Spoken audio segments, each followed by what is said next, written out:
Donc, bonjour et bienvenue à BeBack, le podcast sur l'univers des concessionnaires automobiles.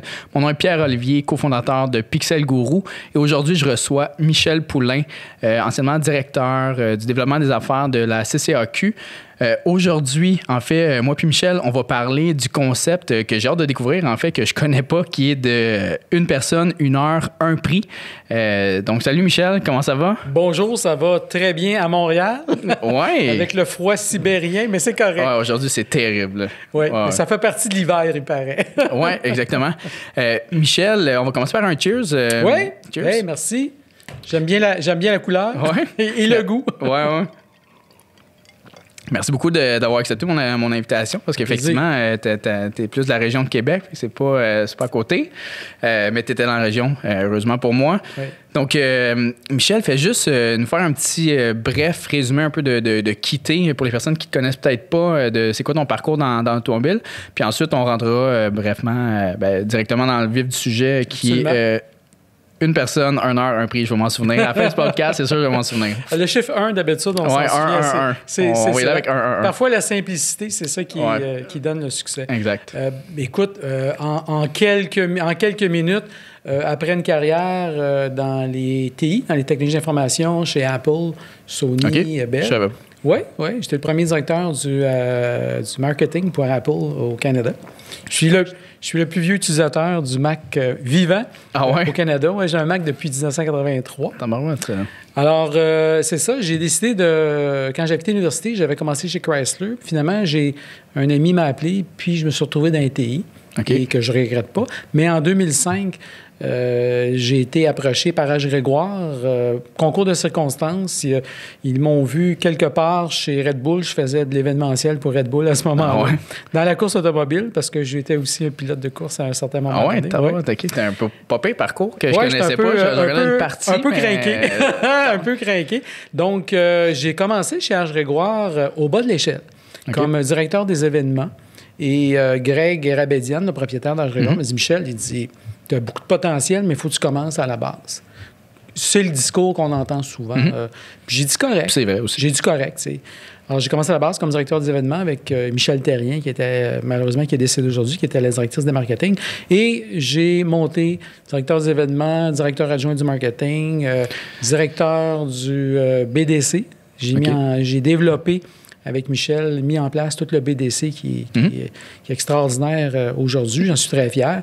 Et après ça, directeur des ventes de franchises, parce que je vais avoir des franchises, directeur du recrutement, directeur de la formation et coach pour les 250 vendeurs. En fait, pas mal tous les postes là-bas. C'est ça. Et je devais acheter une franchise, celle de Québec.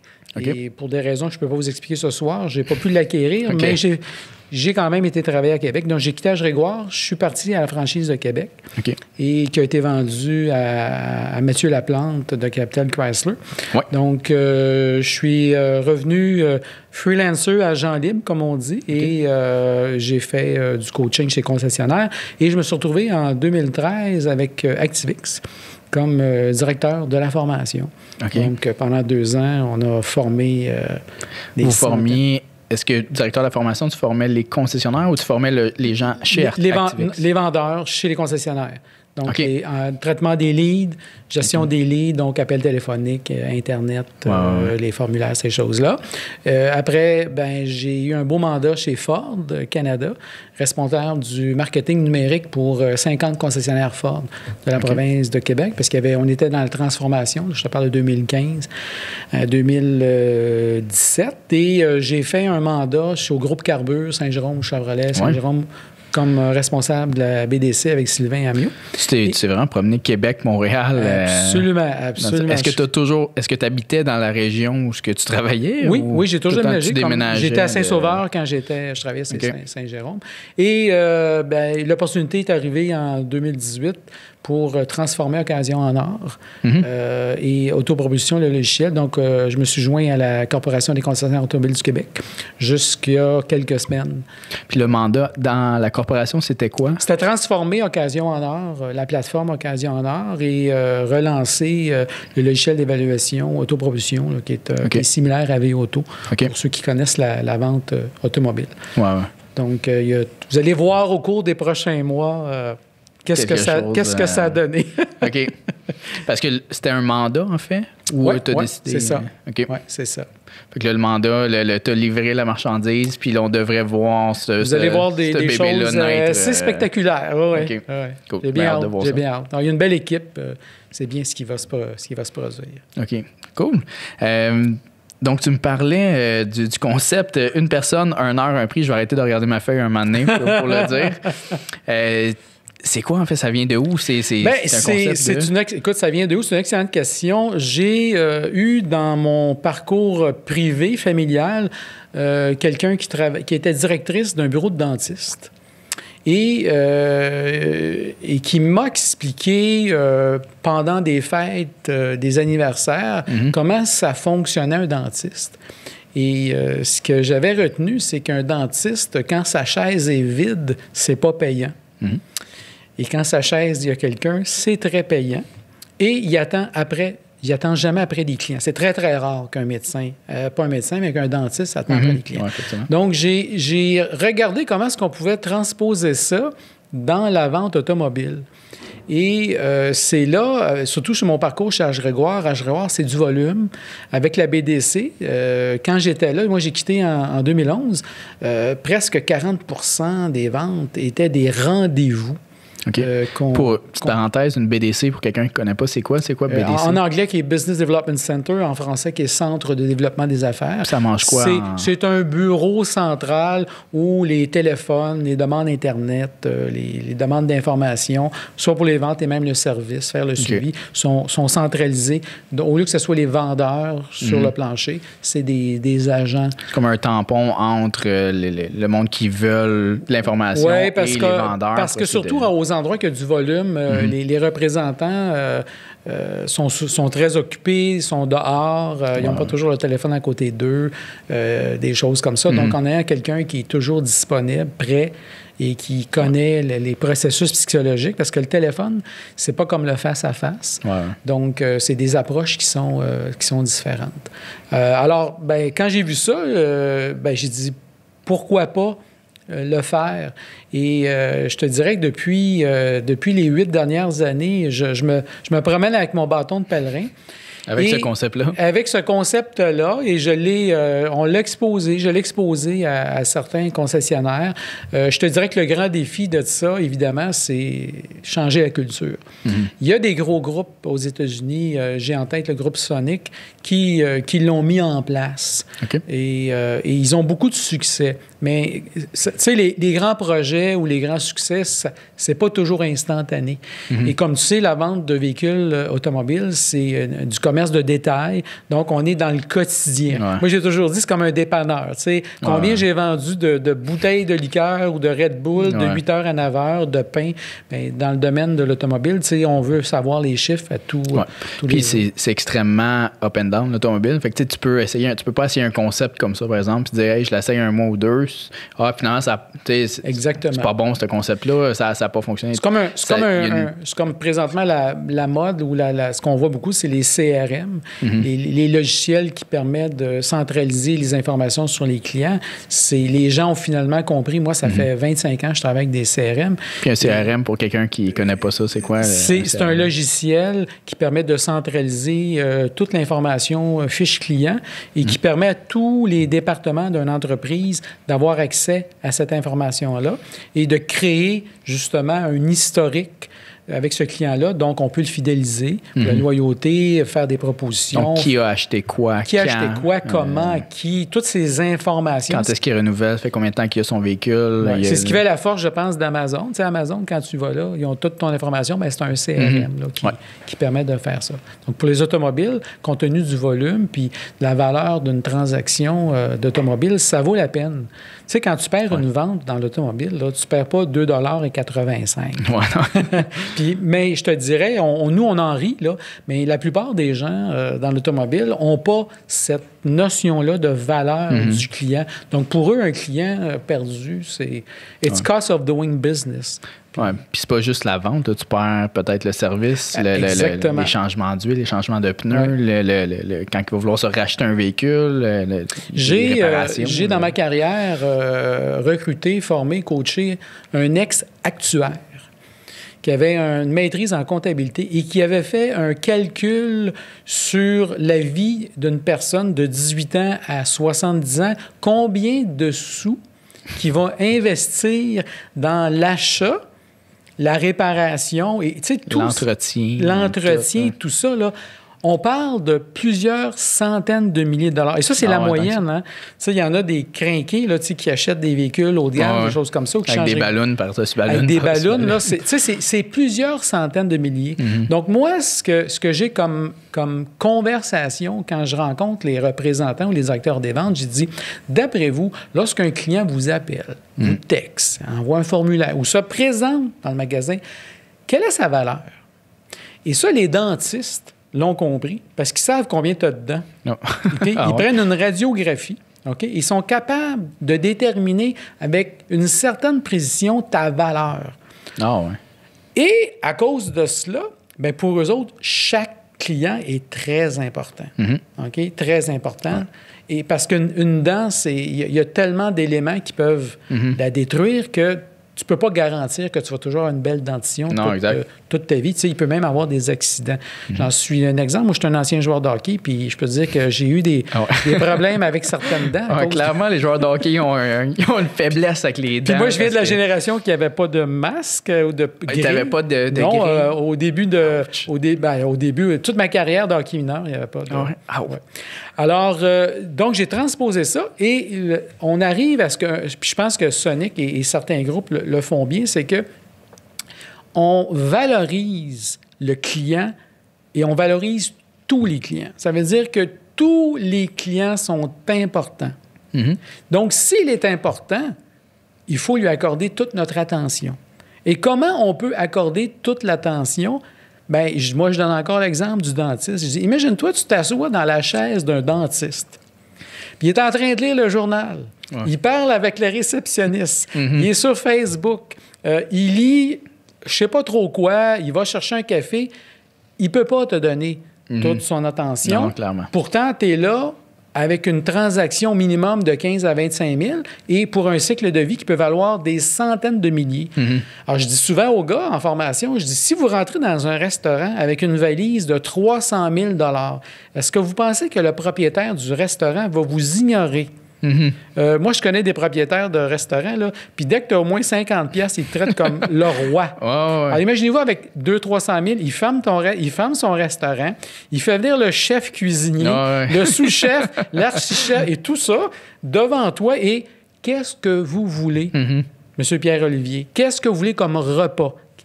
Pourquoi? Parce que tu as 300 000 pour ton repas. Donc, c'est un peu ce contexte-là. Et quand tu contextualises, tu te dis, bien, c'est vrai, il faut prendre soin des clients. Donc, pour prendre soin des clients, il faut lui accorder toute son attention. Et pour lui accorder son attention, il faut être avec un rendez-vous. Donc, si tu regardes tous les professionnels de la planète, comptables, avocats, fiscalistes, notaires, médecin, tout ça. C'est sur rendez-vous. Pourquoi? Parce qu'un expert, son temps, c'est de l'argent. Ce qu'il a comme compétence et connaissance, c'est de l'expertise. Et il veut s'assurer qu'il est entièrement dédié à toi. Là, ce qui est là.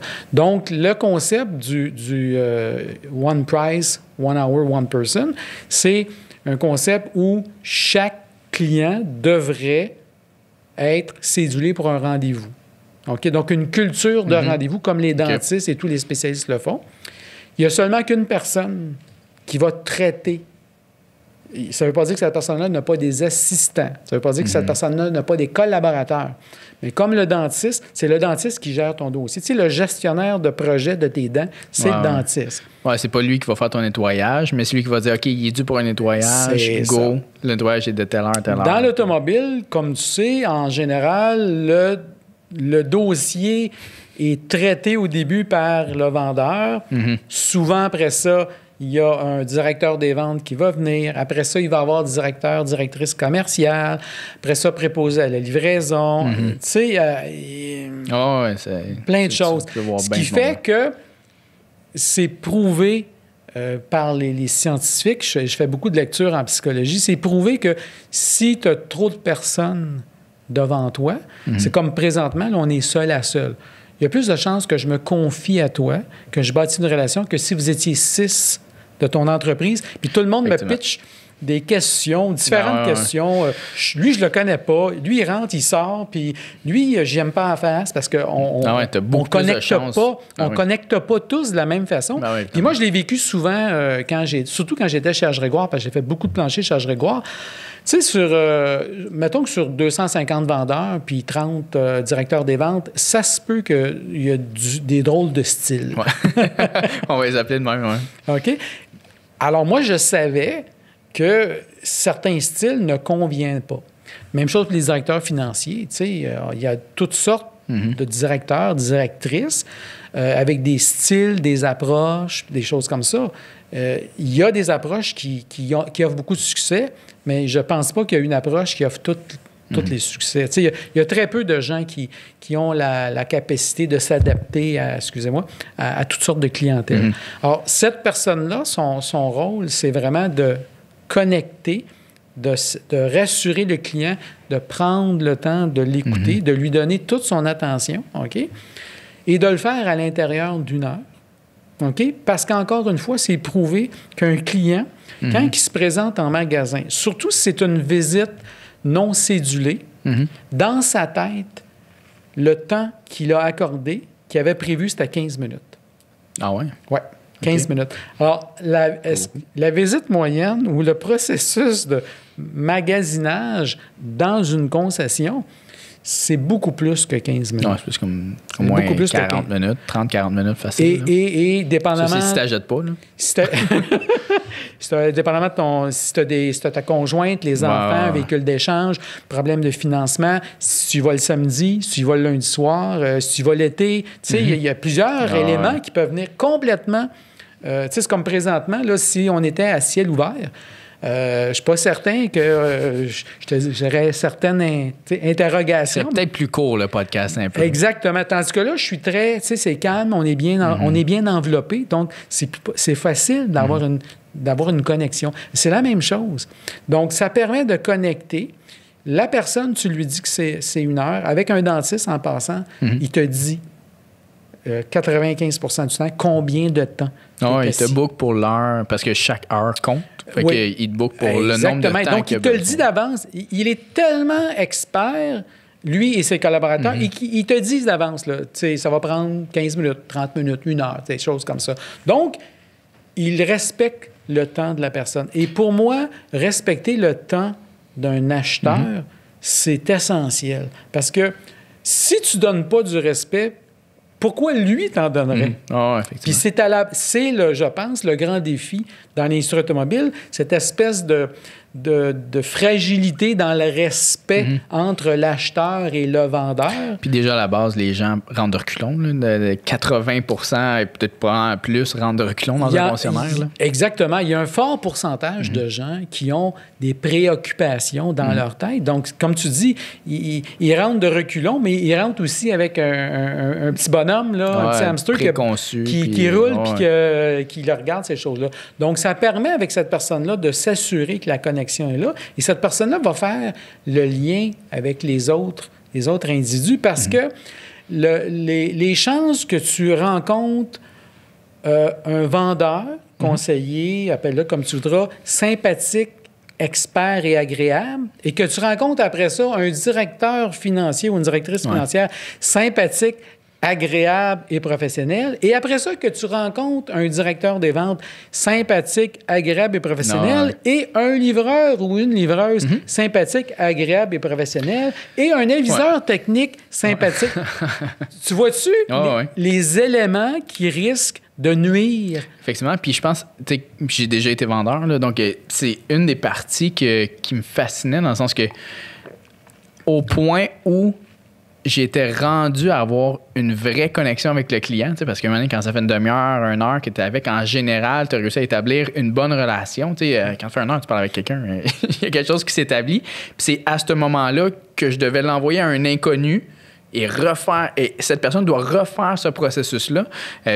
Puis je sais que pour plein de raisons logiques et financières, d'avoir un vendeur qui fait le financement et tout, c'est des mentalités très différentes parce que tu sais, si le vendeur fait de l'argent sur sa vente, il va vouloir peut-être ou ça ne dérange pas de ne pas faire d'argent sur sa vente parce qu'il va faire de l'argent sur le financement. Fait que pour des raisons comme ça, le principe de faire tout le processus, qu'une personne fasse tout le processus, c'est pas toujours l'idéal dans la tête des concessionnaires. Mais le dentiste ne fait pas tout le processus. Non, c'est ça. Donc, c'est un travail d'équipe. Un facilitateur, oui, exact. C'est ça, c'est un travail d'équipe, c'est de la communication. Tu sais, tout le monde écrit, hein? Tout le monde écrit. Le vendeur, conseiller expert, normalement, surtout maintenant que les CRM, il prend note des choses et il est en mesure d'aller communiquer l'information, OK? Et c'est à lui à faire le pont, comme le dentiste va faire le pont, tu sais, c'est un terme qu'ils utilisent, mais par rapport à l'hygiéniste dentaire ou un spécialiste orthodontie ou un chirurgien, tu sais, c'est toujours lui qui fait le pont et c'est toujours lui qui te dit, avant de faire la connexion avec l'autre personne, il t'accompagne. Souvent, ce qu'il va dire, je vais l'appeler. Je vais lui expliquer. Je vais lui envoyer la radiographie. Je vais m'assurer qu'il est au courant de telles interrogations. Si tu as des situations financières, on s'entend, le dentiste aujourd'hui, c'est pas des affaires à 100$. Là. C'est beaucoup plus que ça. Si tu as besoin d'un plan de financement, écoute, un dentiste, ça parle. Financement, ce qu'on n'avait pas dans le passé. Ouais. Donc, je vais lui expliquer ta situation financière. Il va te proposer, soit avec accordé, soit qu'un... Tu sais, plein de choses. Le dentiste, le vrai dentiste professionnel, c'est comme ça qu'il travaille. Mais pour moi, le vendeur, c'est comme ça qu'il devrait aussi travailler et travailler en collaboration avec tout le monde. Et s'il n'est pas à l'aise avec ses collègues de travail, un peu comme le dentiste, il faut que tu choisisses les gens. Tu sais, je sais que tu as une équipe, tu as une formidable équipe. Je suis convaincu que tu les as choisis. Oui. Et je pense qu'ils t'ont choisi aussi. Et si tu ne les choisis pas, bien, ils te sont imposés. Il y a de fortes chances que, écoute, 1 fois sur 10, ça va bien aller, mais 9 fois sur 10, la chimie n'est pas là. Il y a quelque chose qui va casser. Il y a quelque chose qui va casser. Donc, moi, ce que je dis le message que j'envoie quand je rencontre les DG, quand j'expose ça, c'est que oui, il y a des transformations, il y a une culture à changer.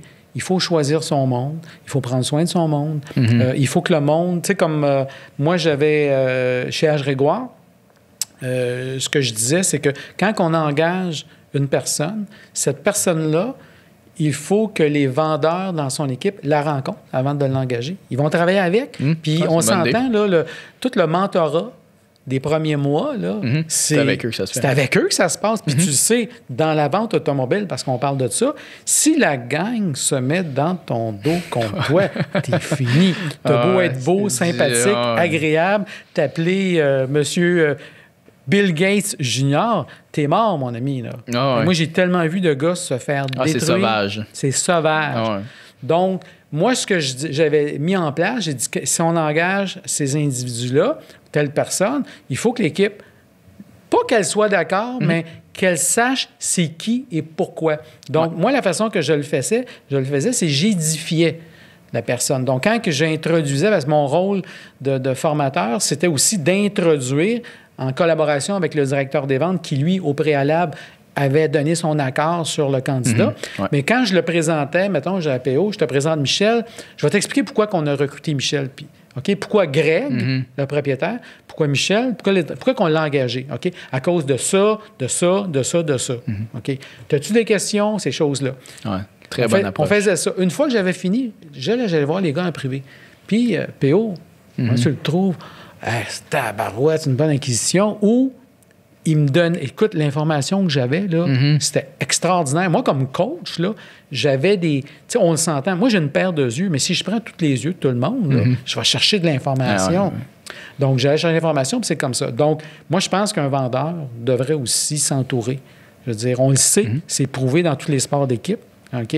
Tu vas regarder, j'ai un joueur de football assez spectaculaire qui devrait gagner un Super Bowl bientôt. Je suis convaincu que ce gars-là, il doit édifier tous ses joueurs qui sont autour de lui parce qu'il a beau avoir le talent, mais on le sait, le football, c'est pas un gars. Surtout, oui. C'est une équipe. Puis pour moi, la vente automobile, c'est pas un gars. J'ai rencontré, je connais à peu près tous les top vendeurs du Québec. OK? Puis oui, il y en a qui ont des personnalités un peu particulière, OK? Mais c'est des gars qui ont compris le travail d'équipe et l'importance du travail d'équipe, de bien récompenser son monde, puis ces choses-là. Ouais, je suis totalement d'accord. Chez Randstad, ma conjointe travaillait chez Randstad. Je ne sais pas si tu connais Randstad, qui est une agence de placement, une grosse agence de placement. Puis c'est un concept de base chez eux. Avant de rentrer quelqu'un, il passe quelqu'un en entrevue, oui, OK, pour travailler chez Randstad, là, je parle.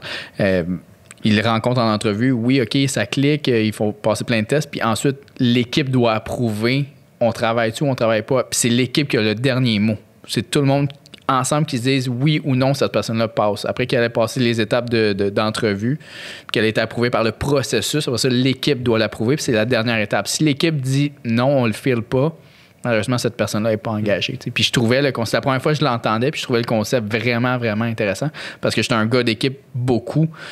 Puis je suis convaincu que justement une bonne équipe peut décupler de façon immense, là, exponentielle, le potentiel d'une personne ou des personnes. Moi, quand j'ai été engagé chez Ford, là, j'ai eu 15 personnes qui m'ont passé en entrevue, dont une équipe à Toronto, puis une équipe à Dearborn, une équipe en français, puis une équipe en anglais. Parce qu'il fallait que je sois bilingue, parce qu'on s'entend, Ford, c'est américain. Le personnel est à Toronto, il parle anglais. Donc, tout l'opérationnel est en anglais, mais sur le terrain, c'est du français. Puis, il voulait un français québécois, parce qu'en général, il y avait des franco-ontariens ou des Français d'Europe. Et les concessionnaires n'aimaient pas ça. Et j'avais des gens de différents départements, mais 15 personnes. 15. C'est beaucoup, 15. C'est beaucoup, mais en même temps, je comprenais les enjeux. OK? Et, mais une fois que tu es dans l'équipe, tu es dans l'équipe. Tu es approuvé par tout le monde, puis c'est la transition d'être le petit nouveau, là, comme on appelle, elle doit être vraiment moins pénible quand l'équipe l'a approuvé. Oui. À la base. Là, et au niveau de ta confiance en toi, ben oui. Tu sais, quand tu sais qu'il y a 3, 4, 5, 6, 7, 8 personnes qui ont dit « oui, je le veux ». Quand tu te maries, il y a juste une personne qui dit « oui, je le veux », puis tu es super heureux. Imagine-toi quand tu en as 3, 4, 5, 6. Donc, au niveau de la préparation psychologique, puis si ta conjointe est dans ce milieu-là, tu sais, d'intégrer quelqu'un dans une équipe, là, puis une équipe de vente dans l'automobile, attache ta tuque, parce que qui dit vente automobile dit aussi des égos, des caractères, des gens très... Hein, tu le sais? Oui, il y en a des introvertis, mais c'est surtout des extrovertis. Il n'y en a pas beaucoup. Et c'est de l'entrepreneurship souvent non encadré. Donc, les gars, c'est pas leur business, c'est leur business. Puis, c'est toutes sortes de choses comme ça. Donc, quelqu'un qui arrive d'une autre industrie, comme moi, je suis parti des TI, puis je me suis retrouvé dans les véhicules d'occasion, chez H. Grégoire, moi, je suis arrivé là en 2005, où il commençait à être attaqué dans les journaux par la fiche de la protection du consommateur à cause du encan direct, plus 399, puis bon, puis tous les problèmes des mécaniciens, je pense, qui avaient reculé parce qu'ils voulaient faire rentrer le syndicat, les odomètres reculés. Moi, je suis arrivé là-dedans, là, puis tous mes amis me disaient « Michel, qu'est-ce que beau bordel, ouais. Mais voyons donc, veux-tu un clou dans ton bras aussi? Puis c'était la plus belle université. C'est une méchante machine, là, à Grégoire. C'est une méchante machine. Ça m'a servi tout le long de ma carrière dans l'automobile. Donc, une personne, une heure et un prix. Oui. OK, excuse-moi. Qu'est-ce que tu pourrais conseiller ou qu'est-ce qui te viendra en tête pour essayer de jumeler? Tu sais, tantôt, on parlait d'essayer d'évaluer le temps. Pour un dentiste, c'est exactement combien de temps un service, un client et compagnie. Pour un représentant ou pour un concessionnaire, c'est difficile dans le sens qu'un walk-in, tu ne sais pas, il vient juste checker, vas-tu acheter, pas acheter. As-tu des trucs pour dire, OK, il y a une façon quand même générale d'essayer de viser du moins à la bonne place 80% du temps? C'est une excellente question. Premièrement, ça prend des processus et procédures écrits, OK? Et si tu as fait de la vente, selon moi, et ça, je l'ai testé avec des dizaines et des dizaines de milliers de consommateurs, soit au téléphone, Internet ou en personne, c'est l'art de poser les bonnes questions, OK? Une bonne question au bon moment, OK? Dans un processus, c'est gagnant. Et on l'a prouvé quand j'étais à la CCAQ, si vous allez sur le site d'Occasion Nord, il y a un bot, OK? C'est le plus gros bot dans l'automobile qui a été développé par l'équipe. Puis on l'a formé avec un processus puis des questions intelligentes qui font du sens. Un bot, on parle d'une intelligence artificielle robot, qui vient te parler quand tu arrives sur le site. Exactement. Et la note qu'il reçoit, en général, d'évaluation, c'est soit 1 ou 4,5 sur 5. Donc, soit que les gens ne l'aiment pas ou totalement le contraire. Et c'est 90 qui l'adorent. Ah ouais. Seulement. Donc, quand tu poses, imagine-toi, un robot, on s'entend, là, c'est un robot, OK, qui pose des questions et les gens donnent leur nom, numéro de téléphone, puis achètent des véhicules automobiles. Malheureusement, je ne peux pas vous dévoiler des statistiques, mais je peux te dire que c'est... Qu'une bonne track, ça fonctionne. Et voilà. Donc, tout pour les expériences que j'ai faites, c'est la conclusion qu'on en a. Puis avec le robot, je l'ai encore tu sais, avec quelqu'un qui n'est pas humain. Et ça fonctionne. Imagine-toi avec un humain. Donc, tout est... Évidemment, il y a d'autres petites affaires autour, mais c'est le processus et procédure. Donc, qui l'accueille, comment est-ce qu'on l'accueille, qu'est-ce qu'on lui dit, ce sera quoi les questions, c'est quoi le processus, quand est-ce qu'il l'amène dans son bureau, quand est-ce qu'il va... Tu sais, chez H. Grégoire, ce que j'aimais, c'est que chez H. Grégoire, en tout cas, quand j'étais là, tous les véhicules sont en arrière de l'édifice. Donc, un client ne peut pas aller voir les véhicules sans rencontrer. Donc, c'est la même chose que le dentiste. Tu ne peux pas aller t'asseoir dans la chaise du dentiste avant de rencontrer le dentiste. Pourquoi? Parce que c'est une transaction automobile, ça doit être fait par un professionnel. Un peu comme une maison.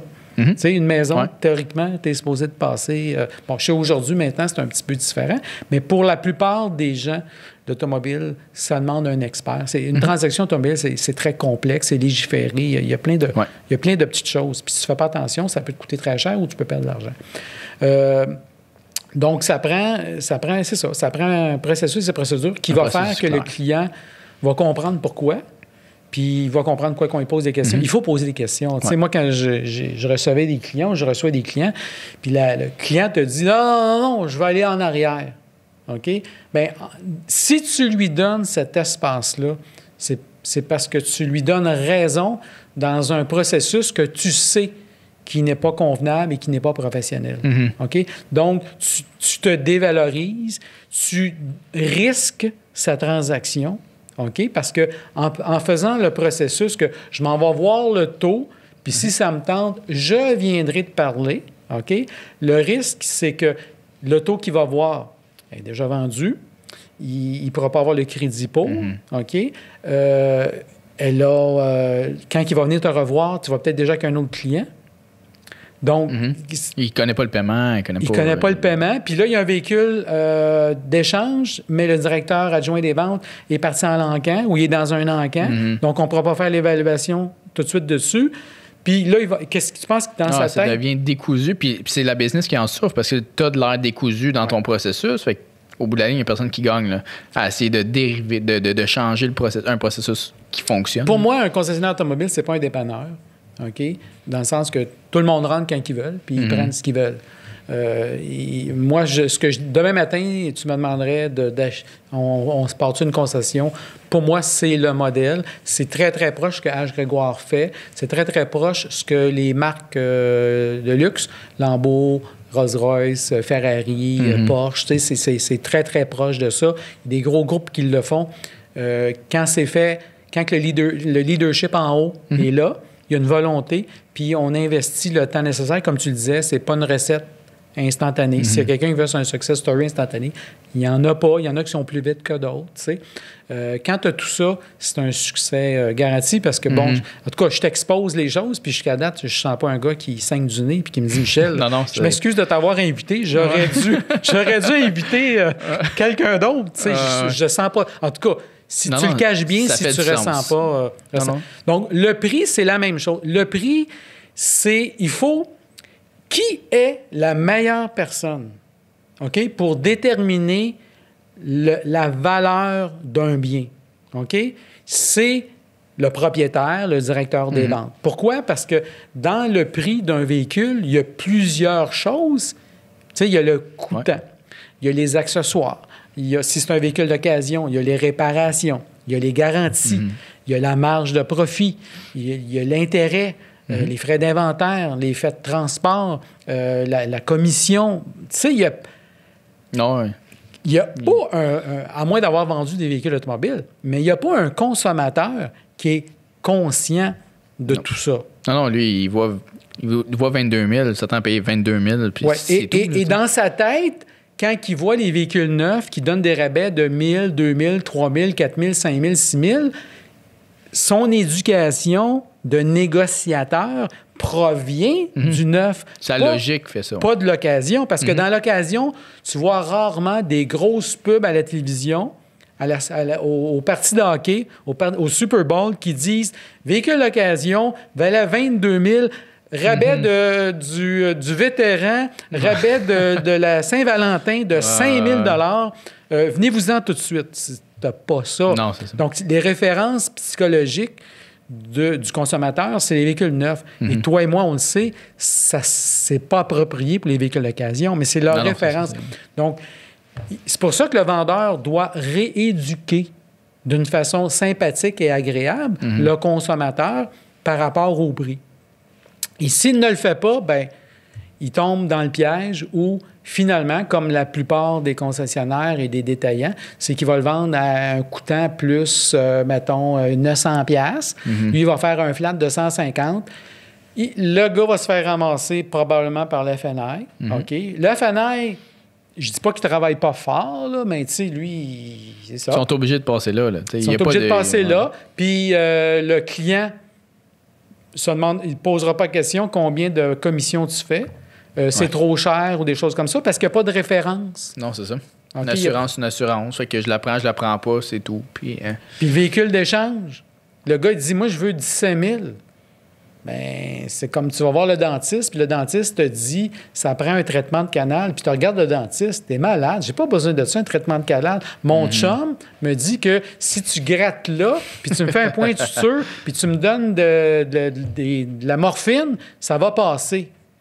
Bien, c'est un peu ça que le client te dit quand je dis, je veux 17 000, puis tu lui demandes, je comprends, c'est quoi la logique du 17 000? Tu sais, comment? Tu veux comprendre pourquoi? Puis là, le gars t'a dit, j'ai été sur Kijiji, mon chum, Facebook Marketplace. Mon père m'a dit que ça vaut 17. Exactement. Puis tu lui demandes, oui, je comprends, c'est un prix d'affiché, mais le prix vendu, c'est comme les maisons. Tu sais, il s'est affiché à ça s'est vendu à tel prix. Le client, il ne sait pas, lui, à combien ça s'est vendu. Il sait à combien ça s'est affiché. Donc, lui aussi, sa référence n'est pas bonne. Ouais. Puis, il ne te le dit pas qu'une balloune, parce que tu n'as pas bâti une relation, ces choses-là. Donc, tout part de la relation, du temps, ce qui fait que quand tu vas bâtir ta relation, là, tu peux parler d'un prix. Okay? Là, tu peux avoir la crédibilité, de dire. Puis, les concessionnaires comme Sonic et d'autres affichent, puis H-Grégoire en est un autre, là, ils t'affichent, là, c'est prix final, c'est le prix juste, c'est le prix du marché. Donc, si tu penses que c'est trop cher, appelle-moi pas. Non, c'est ça. C'est ça le prix, Appelle-moi pas. Puis moi, je dis à tous les vendeurs, quand je les forme, je les coach, je dis, toi, tu as un avantage sur le client qui se présente ou qui t'appelle quoi? Il t'appelle. Il a vu le prix. OK? Donc, il sait d'avance c'est quoi le prix. OK? Malheureusement, il veut que tu lui donnes le véhicule parce qu'il n'est juste pas dans le bon véhicule. Il faut juste que tu lui trouves le véhicule en fonction de son budget ou trouver une transaction pour que ça corresponde à son budget. Le très, très bon conseiller aux ventes, il va trouver la façon. Mais il y a une façon de tout dire. Puis tu parlais tantôt des véhicules d'échange. C'est le même principe. Quand j'ai vendu des véhicules, il y a quelques années déjà, ça commence à faire longtemps. C'est pas si vieux que ça. Ouais, mais ça va vite, mais je le disais, parce que ça arrive très souvent, comme tu disais, que le monde dit « Ah, mais moi, je veux 17 000, c'est sûr que ça vaut sur le marché. » Oui, mais si tu veux le vendre 17 000, tu peux le vendre. Sur Kijiji, va le vendre, viens me revoir après. Il n'y a aucun problème. Moi, je te dis que ici, on est une business. Toi, quand tu rentres le matin, là, quand tu vas travailler, est-ce que ça arrive à ton boss de dire « Hey, aujourd'hui, c'est gratis, je punch pas. » est à toi. Non, c'est une business ici. Si tu me donnes ton véhicule, on va le garder pour le reconditionner. Fait qu'on va mettre probablement en général entre 500 et 1500 pièces dessus. Puis après ça, on va le revendre. Mais on va le revendre. Il faut le revendre avec un profit. Fait que, quand tu expliques ça à la personne à qui tu parles, elle va comprendre. Écoute, tu as deux options. Tu peux le vendre 17 000. Si tu dis que tu l'as vu sur Kijiji 17 000, le monde va te négocier. Tu vas te retrouver pas de char, patata, ben, que tu l'as vendu. Tu vas le vendre quand tu vas le vendre. Il faut que tu négocies avec tout le monde qui t'appelle, qui ci, qui ça. Si tu veux le faire, il n'y a pas de problème. Mais nous, ici, ce qu'on te donne, ça risque d'être entre 2 et 4 000 $ de moins que ce que ça vaut sur le marché parce qu'on a 1500 de reconditionnement, on regarde environ à peu près 1500 de profit après ça par la suite parce qu'on sait que, bon, on ne le vendra pas au prix affiché exactement et compagnie. Une fois que tu es clair avec ton client, en général, tout passe. Puis à tout le monde à qui je parle, je dis, tout se dit dans la vie. Tu peux dire littéralement n'importe quoi. Il y a une façon de tout le dire. Il y a une façon de tout apporter. Il y a l'exemple des troisième chances au crédit. Mm-hmm. Okay? Le client, là, il est dans une position où c'est l'agent qui va lui dire dans quel véhicule on va l'asseoir. Ça, c'est la job la plus... les conseillers les plus faciles, mettons, ceux qui font juste la deuxième, troisième chance au crédit.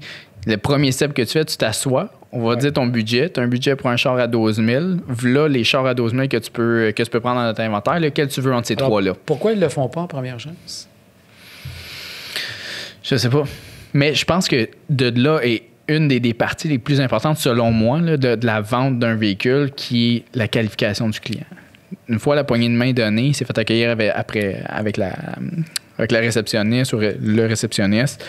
Tu lui donnes une poignée de main, tu te présentes, on s'assoit tout de suite au bureau, on va jaser. Qu'est-ce que tu as besoin? Pourquoi tu es ici? C'est-tu pour une famille? C'est-tu pour toi? Dans quel intérêt? As-tu une balloune? As-tu un char d'échange? Tout faire cette partie-là fait, sincèrement, à mon avis, plus de 50 % de la vente est là. Oui, effectivement, parce que dis-moi ce que tu conduis, je te dirai qui tu es. Et moi, je viens de l'école de pensée où on doit investir un peu. Le représentant, OK, devrait faire l'évaluation du véhicule. Dans le sens que, en tout cas, la préévaluation, puis avec le logiciel d'autopropulsion de la Corpo, c'est ce que j'aimais de cette chose-là. C'est sur son téléphone, prend une photo, rentre l'information. Le représentant pouvait faire ça en live? Oui. Okay. Le représentant peut le faire, là, puis ça prend 10 minutes de formation pour le faire. T'sais.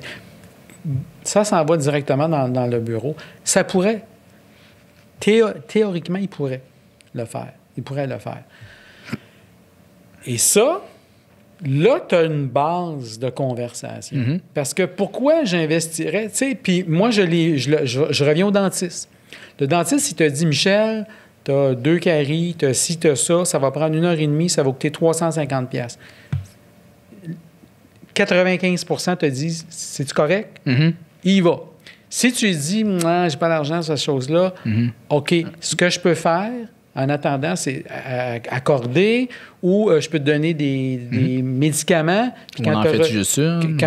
Ça, ou si ta santé est en danger, je vais te le dire. Tu sais, il est obligé de le faire. OK? Ouais. Ça, on ne le fait pas dans l'automobile. On ne donne pas les conséquences. On n'explique pas les conséquences à la personne parce qu'on a peur de la perdre, on a peur, tu sais, cette fameuse sujet de transparence. C'est quoi de la transparence? Où est-ce que la ligne, je la mets, tu sais? Puis c'est ça que souvent les vendeurs ont de la difficulté parce que je vais jusqu'à où, tu sais, comme tu disais tantôt, je dis-tu qu'on met 1500 de reconditionnement? Je dis-tu que j'ai une commission des choses comme ça, tu sais? Et ça part d'en haut. Je veux dire, si en haut, on n'autorise pas de dire ça, bien, ça met de la pression sur le vendeur, ça crée une relation difficile à établir parce que toi, tu demandes au client d'ouvrir son kimono et toi, tu ne l'ouvres pas. Ouais. Donc, demande-toi pas pourquoi que quand on parle du prix, OK? Moi, je fais de l'immobilier, OK? J'ai aucun problème. Toutes mes transactions que je fais, là, puis on s'entend, l'immobilier, ce n'est pas des transactions à 10 000 OK? Toutes les transactions que je fais, dès la première rencontre, je fais exactement ce qu'on fait présentement. Je suis en train de faire une investigation pour acheter un grand terrain en montagne. J'ai passé 3 heures avec le gars. On a marché sur son terrain. Hey, je sais tout sur ce gars-là. Je sais tout. Alors, quand il m'a parlé de son... qualification. Donc, je sais ce qu'il veut. Puis quand j'ai su pourquoi il voulait ce prix-là, j'ai expliqué pourquoi je ne peux pas y offrir ce prix-là. Puis j'y étais avec la logique, pas avec l'émotion. On s'entend, là, une transaction, il y a de l'émotion, mais il y a aussi de la rationnelle. Et je pense que dans l'automobile, c'est ce qui manque souvent, c'est qu'on ne prend pas le temps d'expliquer ou d'éduquer. Moi, j'appelle ça plutôt éduquer, OK, le client sur pourquoi tel véhicule. Puis l'approche que souvent je propose, c'est que en qualifiant le client, ben tu ne l'amèneras pas vers 22 véhicules, amène-le sur 3. Exactement. Maximum 3. Maximum 3. Ce qui fait que déjà là, tu viens de tu sais, si le gars s'en va vers un véhicule, on parle pour parler. Là, puis on parle d'occasion. D'occasion ou même de neuf. Là, dans 9-3, c'est trop. Tu dois avoir un seul véhicule. Oui, bien, tu auras peut-être trois niveaux d'équipement, des choses comme ça, mais dans une capacité de paiement du client. Parce que la raison pourquoi que le client te gosse pour le prix en général, je ne sais pas qu'il n'y a pas des cas d'exception. Tu sais, il y en a des fins négociateurs parce que c'est leur formation, leur métier.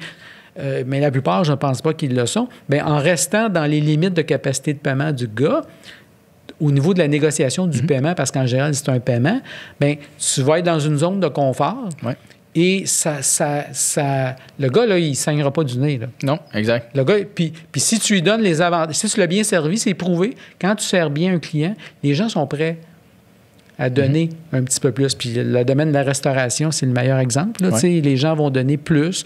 Le domaine des taxis. Moi, je prends des taxis, puis je peux te dire des Uber aussi. Là. Puis ça varie. Ça varie selon ce que j'ai comme service, des choses comme ça. Je pense que dans l'automobile, c'est la même chose. Donc, toi, comme conseiller, si tu veux ton prix, bien, organise-toi pour l'avoir. Puis pour l'avoir, bien, c'est tout ce qu'on vient d'expliquer. C'est passer 1 heure, d'être avec lui, d'être son expert conseil de confiance, puis de lui garantir qu'on va lui offrir le paiement ou le prix qui est juste pour tout le monde. Parce que c'est une transaction. Tu sais, quand tu joues au tennis, là, si tu vas avoir du fun, là, puis tu frappes tout le temps la balle à l'autre bout là-bas, bien, le gars, il ne trouvera pas ça très intéressant. Il faut que tu lances. Il y a un échange. Il faut qu'il y ait un échange. Dans l'automobile, c'est la même chose. Bien, puis la qualification, c'est exactement ça. Je disais tantôt que 50% de la vente est fait là, parce que c'est à la qualification que tu vas enlever que tu vas t'enlever les objections de closing. Fait que quand tu es rendu à la période de closing, là, qui est après, en général, après avoir montré le véhicule, que tu as montré les prix et compagnie, là, ça entame une période de closing, parce que là, il y a en général une négociation. Le client va dire oui, non, faut que j'en parle à ma femme, toutes les objections sont là. Si tu fais une bonne qualification, le client n'aura pas d'objection à la fin. Tu viens tasser les barrières direct en partant. Puis si tu fais pas une bonne qualification, tu te retrouves en closing, les culottes à terre. Là, c'est lui qui a le gros bout du bâton, puis il va te canner de tous les bords parce qu'il va te dire, il peut t'inventer n'importe quoi. Non, mais non, mon budget, c'était 350. Pourquoi je perds mon temps depuis tantôt avec un char qui coûte 525, tu sais, si ton budget, c'était 325? Ça, c'est un exemple extrême, mais une bonne qualification, c'est ça que ça fait. Si tu n'es pas sur le bon char depuis le début, tu crées à la fin une frustration. Et cette frustration-là n'est pas là seulement pour toi comme... Tu sais, s'il s'en va, c'est « j'ai perdu une vente », mais cette personne-là, toute sa façon de voir l'automobile, de voir la vente automobile est teintée de ça, du fait que tu l'as mal servi. Là, clairement, la personne n'a pas eu une bonne expérience. Fait que, même qu'elle rentre dans un autre concessionnaire, elle va rentrer de reculons encore plus qu'elle rentrait de reculons au premier. Fait que, c'est un effet domino qu'une bonne qualification de s'asseoir avec un client puis de se faire une liste de questions. Je ne sais pas si ça existe dans tous les concessionnaires. Je ne sais pas comment... J'en ai vu beaucoup de concessionnaires, mais je ne vois pas tous les processus de vente. Mais comment moi, j'ai appris à vendre un véhicule, c'est comme ça. Puis comme les meilleures façons que j'ai réussi à vendre des véhicules, c'était ça. Une qualification, ça change tout. De faire une belle qualification, comme tu disais au début, d'avoir un processus clair et établi, ça change tout. Et c'est pour ça que le rendez-vous est selon moi, est un contexte qui favorise un dialogue et un échange versus... Tu sais, on va parler de nous deux, là. Moi, je serais arrivé ce soir sans rendez-vous. OK? Je cogne à la porte. « Hey, salut PO, on me tente de jaser. » On jase. tu sais, peut-être mal à l'aise, tu avais peut-être un autre invité. Oui, je sais pas, j'ai d'autres choses à faire. Tu sais, c'est quoi le sujet? Tu me poses pas, tu n'as pas de sujet, tu n'es pas préparé. Moi, je suis peut-être pas nécessairement préparé. Je pensais, tu sais, ça n'aurait pas donné la même dynamique. Exact. C'est la même chose. C'est des rapports humains, c'est la relation humaine. Moi, je dis tout le temps aux gens, je dis, vous n'êtes pas des vendeurs d'automobiles, vous êtes des psychologues, vous êtes des sociologues, puis apprenez à comprendre les humains, puis vous allez voir que le reste... l'empathie. Chez H. Grégoire, un des meilleurs conseillers, c'est un ancien doorman, tu sais. Pourquoi? Parce qu'un doorman, là, c'est pas compliqué. Travailler avec les gens. Ce qu'on m'a expliqué, c'est moins qu'il frappe, meilleur il est. Pour pas frapper, il faut que tu parles. Donc, il faut que tu dises les bons mots parce qu'on le sait, hein, ils sont tout le temps sur la... Alors, ce gars-là a appliqué le même principe. Ce qui fait qu'il est super gentil. Il brusque jamais les gens. Il confronte jamais les gens. Combien de fois j'ai vu des vendeurs confronter les clients? Ben voyons donc. Ben on peut pas faire ça. Puis vous demandez trop, vous n'êtes pas réaliste, puis ça se fait pas, ou c'est difficile, ou... Encore une fois, comme je te disais tantôt, il y a une façon de tout dire dans la vie. Tout se dit, mais il y a une façon de tout dire les choses. Fait en conclusion, un concept, 1 heure et un prix. C'est ça. Fait que j'espère que pour ceux qui ont écouté, c'était quand même clair. Moi, je trouve ça clair. Là. Je trouve le principe que c'est applicable à 100%, puis que c'est quand même faisable de jumeler ou d'adapter sa stratégie d'entreprise pour s'en aller vers ça. Là. Merci beaucoup, Michel, pour super de belles conversations. Je suis vraiment heureux. Puis j'ai surtout hâte de voir le prochain projet que tu vas entamer. Comme si on se fie à ce qui s'est passé avant, clairement, ça va encore faire des étincelles. Fait que j'ai bien hâte de voir qu'est-ce qui va se passer. Puis, pour ceux qui veulent écouter le podcast, il va être disponible sur Spotify, Balado, Google Podcast, YouTube aussi. Si vous voulez nous suivre pour savoir quand est-ce que les épisodes sortent sur Facebook, Instagram, LinkedIn, on est un peu partout. Donc, vous avez seulement à chercher Be Back Podcast. Vous allez le trouver très facilement. Encore une fois, merci Michel pour tout. Ça fait plaisir. Puis, j'ai super hâte de voir la suite des événements. À la prochaine. Salut. Salut.